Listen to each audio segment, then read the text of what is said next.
بسم الله الرحمن الرحيم. أكو لقي شوار قرني دزجاي نوري حكمة لما وي هفته يكدا هالمتيكي هاو كاري كرمان بو غزة ومنالاني غزة راجيان سپاس بو خوا لكوتاي كامبينا كمان بركي باش هاو كاري كوبوا كبركي 6 مليون و 811 حفظ قلايا أما للاين قطابيانو ولا لاين مامۆستایانەوە ولا لاين كسكاري قطابيانو أم بركو كراوتو زائدا شنكسك كلدروي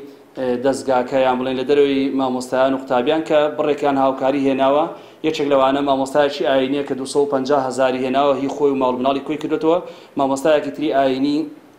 بڕی 4 گەڵا و 111,000 هێناوە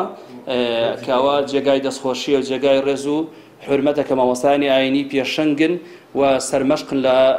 بەخشینەکاندا کە زۆر جار پێیان دەوتێ مامۆستایان نابەخشن بەڵکو دەبەخشن بەڵام بەخشینەکانی ئەوان جیاوازە